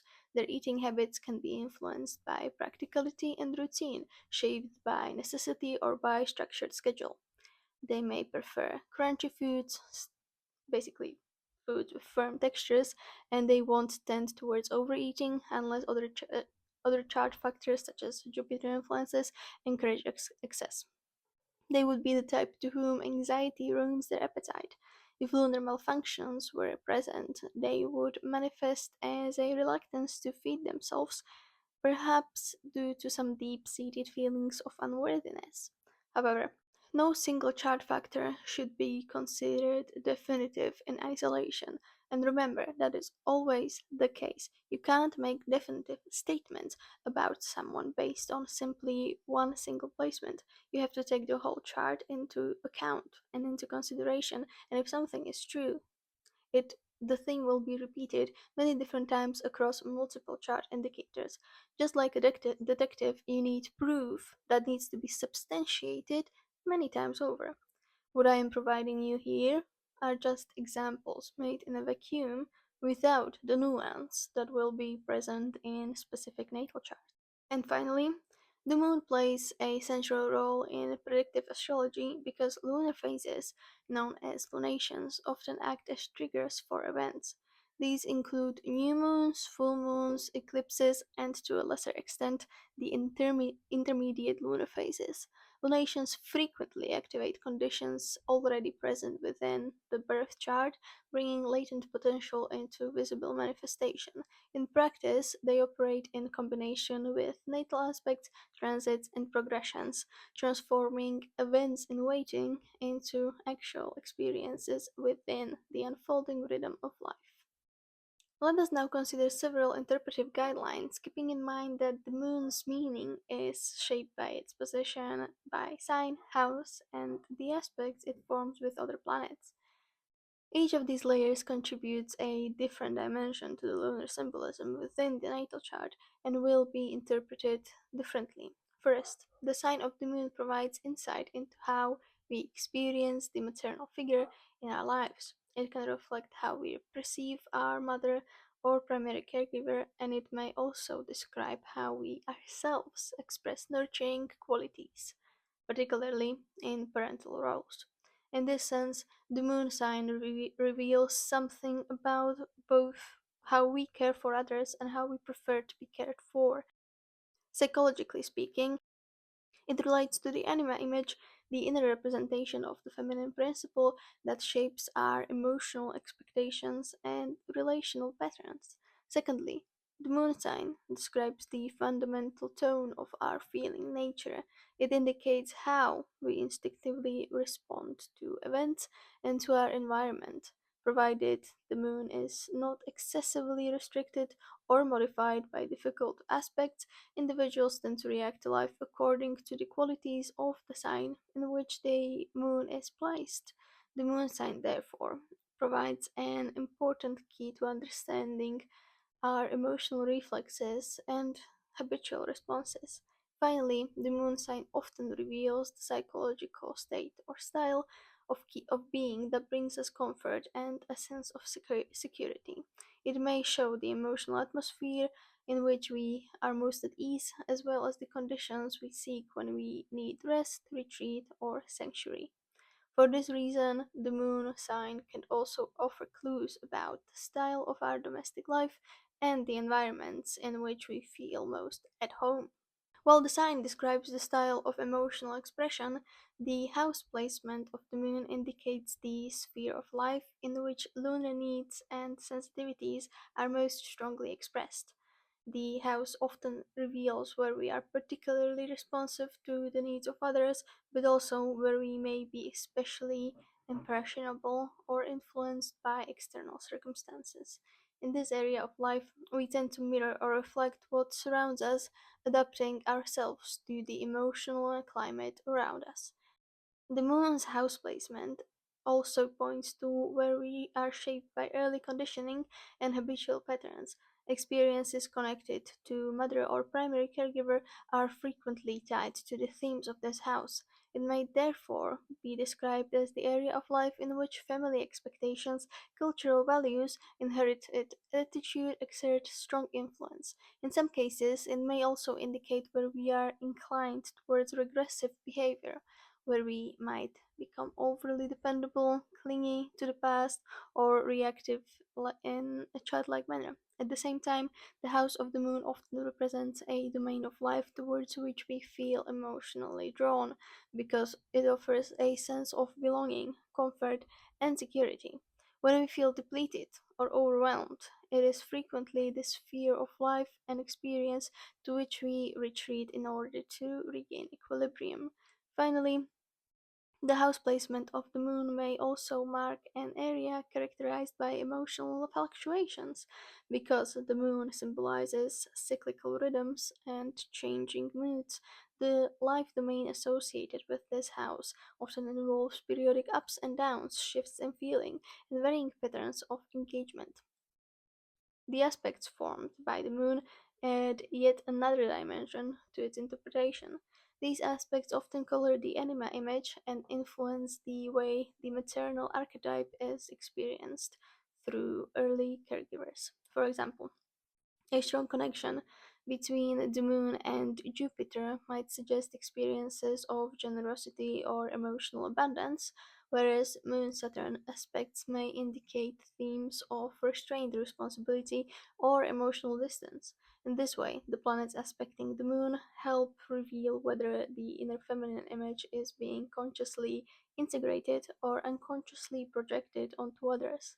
They further define the feeling nature, whether one tends to be open or guarded, quick or slow to react, trusting or defensive. The nature of the planets in aspect to the moon describe both our instinctive reactions to life and the kinds of emotional experiences we tend to encounter. These aspects also influence how we express care and nurturance towards others, as well as how we prefer to receive such care ourselves. In addition, the moon's aspects can provide information about the tone and dynamics of domestic life, indicating the emotional atmosphere present within the home. Finally, planets aspecting the moon may manifest through the body itself. Lunar symbolism is closely connected to the physical rhythms and instinctive responses, and therefore its aspects may become visible in bodily expressions, such as posture, movement, or subtle physical gestures. In particular, aspects to the moon often reveal something about a woman's relationship to her own body, reflecting how comfortably or uneasily she inhabits her physical self. Now, I would also like to touch upon the connection between the moon and the mind, as that is not talked about enough or at all. The moon represents the natural instinctive mind, differing from Mercury, which represents the capacity to gather information, organize it, and articulate it. The moon, by contrast, functions as the inner container in which experience is integrated, so it is a place of knowing. As you certainly know, learning requires more than the accumulation of information. To learn, you have to be able to remember what you've absorbed. It is the lunar principle which absorbs impressions, stores memory, and transforms information into knowledge. Simple information remains just that, information, until it is synthesized on your own and expressed through your own particular lens.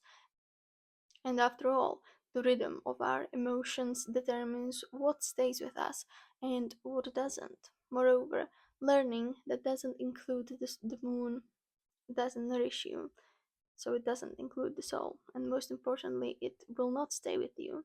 Thus, our capacity to gather information is met by our ability to absorb it and make it our own. So, if you want to look at someone's capacity to learn, you should be looking at the moon too. This Moon Mercury connection I find very interesting because there is a compelling parallel in alchemical symbolism. In alchemy, Luna represents the feminine aspect of Mercurius, the primordial, volatile substance that mediates between spirit and matter. Mercurius is not merely the astrological Mercury, but the transformative principle itself. It is fluid, ambiguous, it unites opposites, and within this symbolism, Luna represents the receptive, reflective dimension of that mercurial principle. She is the moist, living matrix in which transformation occurs. She is the fertile substance that receives and bears the seeds of change. She is the vessel in which the transformation happens. So, psychologically, the moon corresponds to this alchemical vessel. It is the inner matrix in which impressions are digested and meaning is formed. Mercury introduces the raw material of the experience, but Luna provides integration and depth to it. In this sense, then, the astrological moon and Mercury represent complementary phases of a single process, perception and assimilation. From an astrological perspective, the realization of one's solar purpose depends upon this lunar foundation. The sun symbolizes your direction and identity. You could say your hero's journey towards your destiny. But destiny is not achieved abstractly. It is lived through the daily emotional rhythms of physical experience. The accumulation of experiences forms the substance through which the sun's intention is grounded in time. The moon gathers these experiences, storing them within your psyche, whilst many of them remain unconscious. But consciousness itself depends upon this unconscious reservoir. Just as alchemical transformation requires the moist, hidden matrix of Luna, so conscious realization requires the containing function of the moon. We imagine our destiny through the sun, but we experience it through the moon. In other words, to fulfill one's purpose, the sun must operate through the moon. And as Mercury provides access to information, the moon ensures that what is learned becomes authentic. Only what has been assimilated through the lunar principle becomes a true part of the self. Based on this, the moon is one of the centers of the chart and represents two basic principles: the archetype of the container in which energy can become real, and the archetype of the matrix, aka the origin of all things. The moon's glyph is a bowl on edge, obviously derived from the crescent shaped form the moon takes.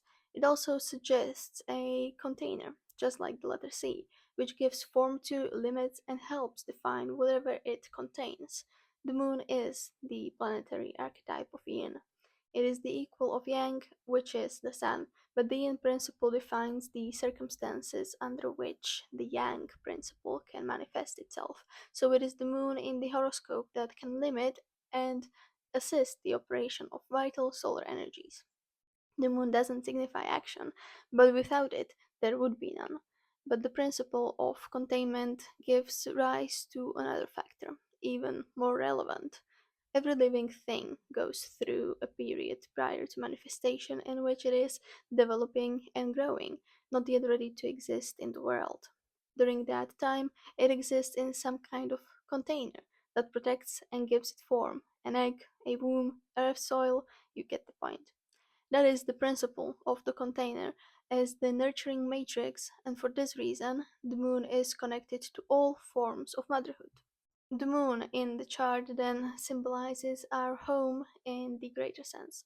Childhood home, the home where we retreat to regain our strength, our country, the universe itself. Consequently, the state of the moon in the horoscope can indicate our attitude towards being incarnate in the physical universe. Some feel like a stranger in the universe, they feel like they don't belong within it. Others, with a well situated moon, may feel right at home on this planet. The feelings of "I belong here" are a function of the moon's energy. So you can imagine that hard aspects to the moon from outer planets may quite hinder the feeling of belonging. In most astrological literature, the moon is considered the primary indication of emotions. They are one of the strongest signs that something within us, the part dominated by lunar energies, is being activated. Emotions aren't less or more right than the rational mind. The only difference is that the rational mind does not have the access to the root of our emotions and so mistrusts them. The moon dominated parts of our mind can act like computer programs, mechanical patterns that are set off automatically by the given stimulus. On the physical level, that is known as a reflex. After all, the unconscious mind doesn't deal with the restrictions that consciousness imposes, and it doesn't recognize separateness. All is one, and everything takes place in a continuum. The lunar parts of the mind are in touch with everything, everywhere, and that's how the moon becomes an indicator of psychic ability. Here I shall finish with the lunar mercurial connection and move on to our last stop in this video, which is the importance of the moon as a significator in relationships. When astrologers examine relationship patterns in the natal chart, attention is usually drawn to Venus and the seventh house, as they are the traditional significators for romantic relationships and attraction. However, the placement of the moon can reveal just as much, if not more, about the emotional dynamics a person is likely to encounter in intimate relationships. As the moon is the symbol for mother, accessing it by placement in a chart is a good indicator of what the person's mother child relationship was like. This bond represents the earliest and most formative encounter with love and attachment, although we may not consciously remember the interactions that took place within this initial relationship, their psychological imprint remains. In this sense, the natal chart can function as a symbolic record of early emotional development. A careful reading of the moon's natal aspects can reveal significant themes from childhood, and further insight may be gained by examining early progressions and transits involving the moon.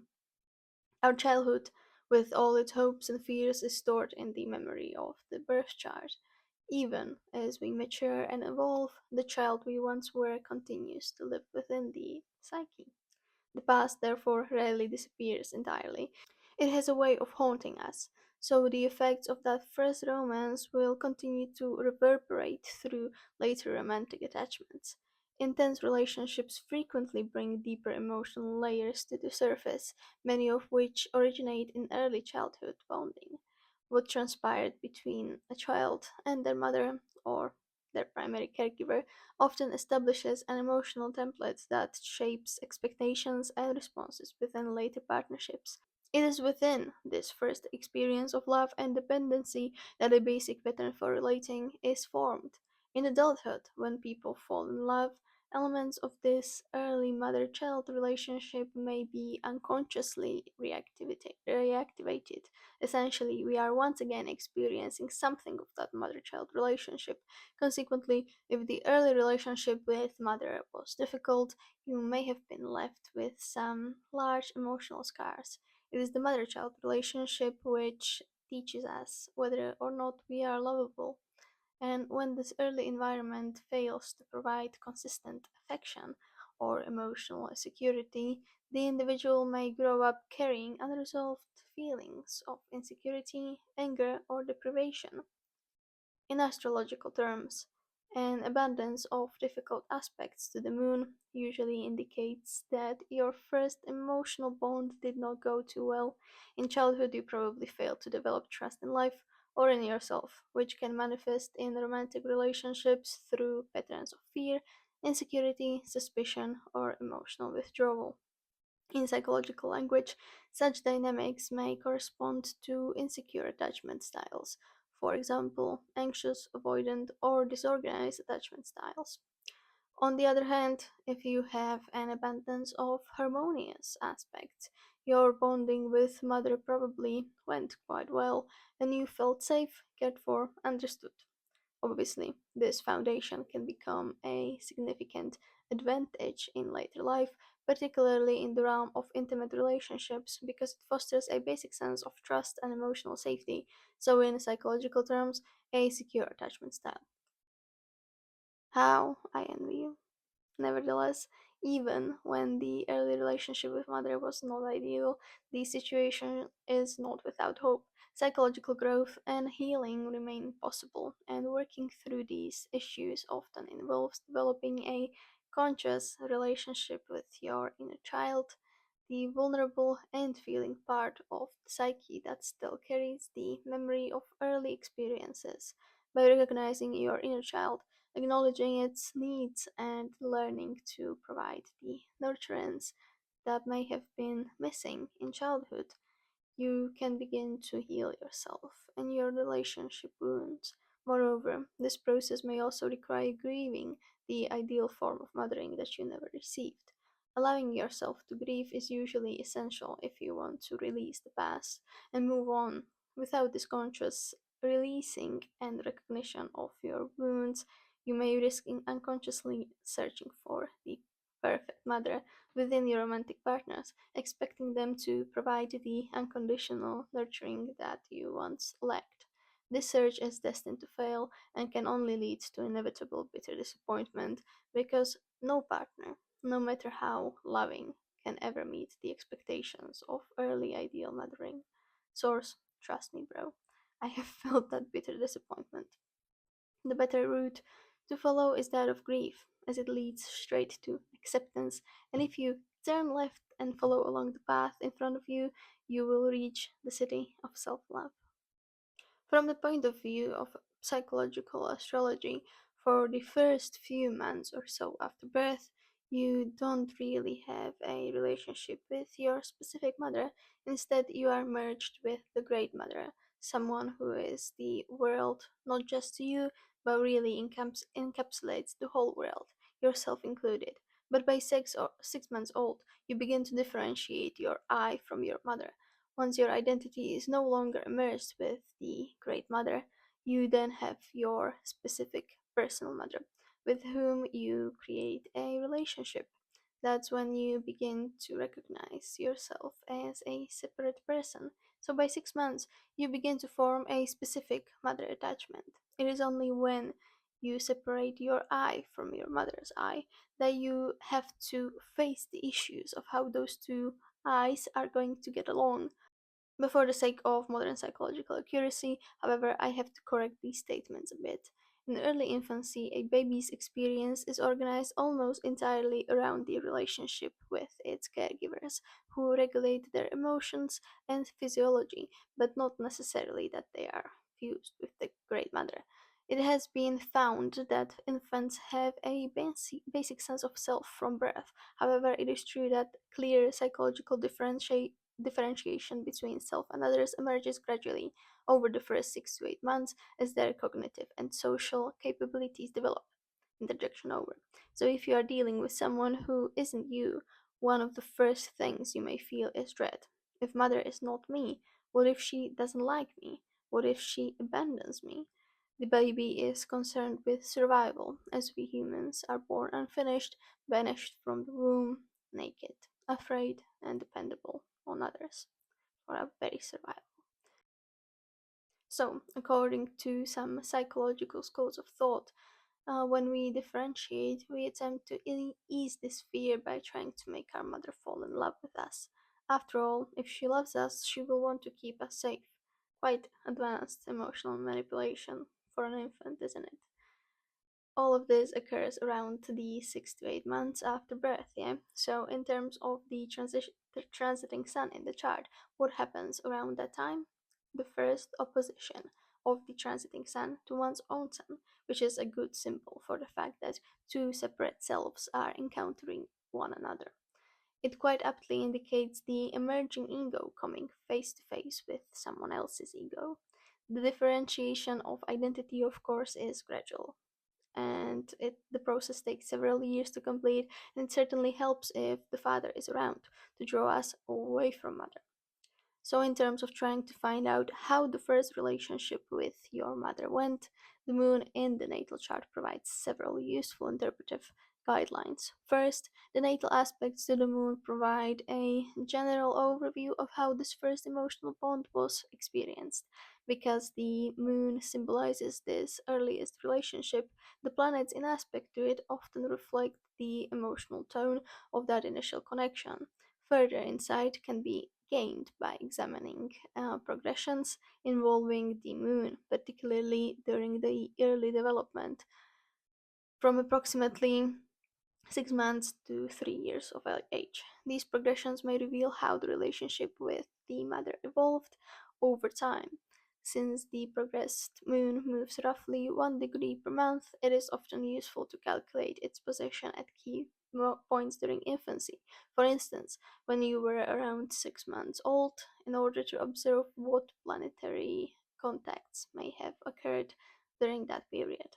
In addition, to progressions, transits involving the moon during the first 3 years of life can also provide some valuable information in terms of the emotional atmosphere surrounding this early bonding experience. The sign of the moon may also indicate certain qualities shared between you and your mother, as well as characteristics that may have been inherited or internalized through that relationship.